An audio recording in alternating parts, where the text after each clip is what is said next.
हमेशा लोगों को कहा जाता है कि आप एनवायरनमेंट फ्रेंडली, आप होली मनाइए, ड्राई होली मनाइए, दिवालियों पे फटाका मत फोड़िए। पंच रंग खेलना ये हमारे हिंदू धर्म में एक अलग उसका महत्व है।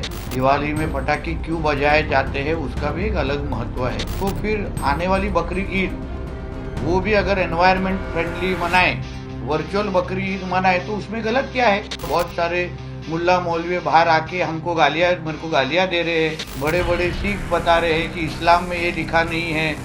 तो फिर सनातन हिंदू धर्म में कहाँ लिखा है ड्राई होली मनाना चाहिए। अभी कहाँ गई पीटा जैसे वो ऑर्गेनाइजेशन, हमको सिर्फ वेजिटेरियन ही खाना चाहिए, वीगन ही खाना चाहिए।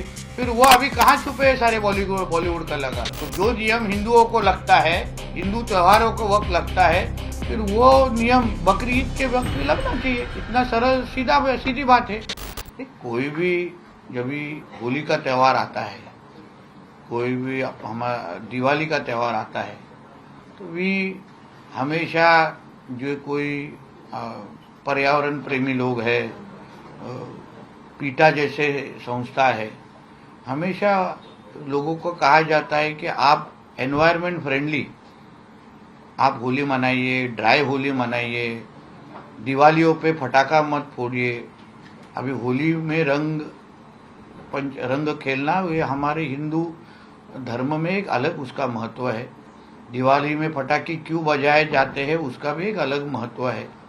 मगर तभी हिंदू समाज को इस तरीके के मतलब आह्वान किए जाते हैं, कहा जाता है कि आप ड्राई होली मनाओ, पटाखे के बिना दिवाली मनाओ। तो अगर वो नियम अगर हिंदू समाज की अलग अलग त्योहारों को लग रहा होगा, तो फिर आने वाली बकरी ईद वो भी अगर एनवायरनमेंट फ्रेंडली मनाए, वर्चुअल बकरी ईद मनाए, तो उसमें गलत क्या है। हिंदू समाज के कोई भी लोग इसके ऊपर आक्षेप लेते नहीं है, बल्कि बहुत लोग ड्राई होली मनाते हैं, बहुत लोग पटाखों के सिवाय या दिवाली मनाते हैं। तभी इस तरीके से जैसे मैं कल से देख रहा हूँ, आज सुबह से देख रहा हूँ, बहुत सारे मुल्ला मौलवी बाहर आके मेरे को गालियाँ दे रहे हैं, बड़े बड़े सिख बता रहे हैं कि इस्लाम में ये लिखा नहीं है। तो फिर सनातन हिंदू धर्म में कहाँ लिखा है ड्राई होली मनाना चाहिए।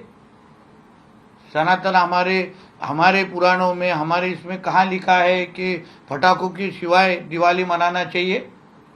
तो अगर हिंदू धर्म, हिंदू समाज जो जिस तरीके से ये सब कहा जाता है वो सुनता है और उसका पालन भी करता है बहुत बड़े पैमाने पे, तो अगर इस बार की बकरी ईद अगर वर्चुअल तरीके से मनाए गए तो उसमें कुछ गलत नहीं है। क्योंकि बकरे काटने के बाद जिस तरीके से बहुत सारे नालों में और बहुत सारे पानी में खून के बड़े बड़े ये बहते हुए हम लोगों ने हर साल देखे हैं। अभी कहाँ गई पीटा जैसे वो ऑर्गेनाइजेशन, बहुत सारे बॉलीवुड के कलाकार हैं बाहर आके किस तरीके से जानवरों के ऊपर ऐसा नहीं करना चाहिए, हमको सिर्फ वेजिटेरियन ही खाना चाहिए, वीगन ही खाना चाहिए। फिर वो अभी कहाँ छुपे हैं सारे बॉलीवुड कलाकार जो हिंदू त्योहार के वक्त बड़े बड़े बातें करते हैं, बड़े बड़े डायलॉग मार के दिखाते हैं।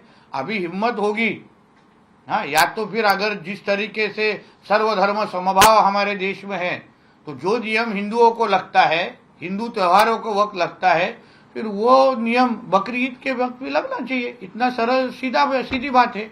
सर, बकरी ईद के दौरान हमने देखा है कि कुछ सोसाइटीज में भी कुर्बानी की प्रथा होती है, जिसे पिछली बार हमने देखा था मीरा रोड में काफी जो इंसिडेंट हुआ था, काफी बात हुई थी। कहीं ना कहीं ऐसे इंसिडेंट को लेके कहीं ना कहीं सख्ती से देखिए, अभी सुबह से या कल से कुछ दिनों पहले हमारे देवा बहू की सरकार ने एक जीआर निकाला है।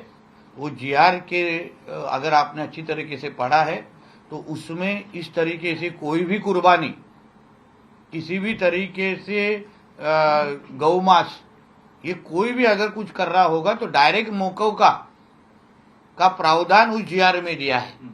किसी भी तरीके का कत्ल खाना अगर चालू हो रहा होगा तो पुलिस और कलेक्टर को पूरी तरीके से उनको अधिकार दे दिए हैं। जीआर है, गवर्नमेंट का जीआर है, इसको 100% इम्प्लीमेंटेशन हमारे देवा बहू की सरकार करने वाली है। पुलिसों ने कल से अलग अलग जगह पे मार्च निकाले हैं तो इसलिए कोई भी हमारे डॉक्टर बाबा साहेब अम्बेडकर जी के संविधान मानने वाले इस हिंदू राष्ट्र में अगर कोई भी नियम तोड़ने की कोशिश करेगा, शरिया कानून इधर लाने की कोशिश करेगा, तो वो जेल की हवा खाते हुए दिखेगा, फिर अगली बकरी ईद जेल में।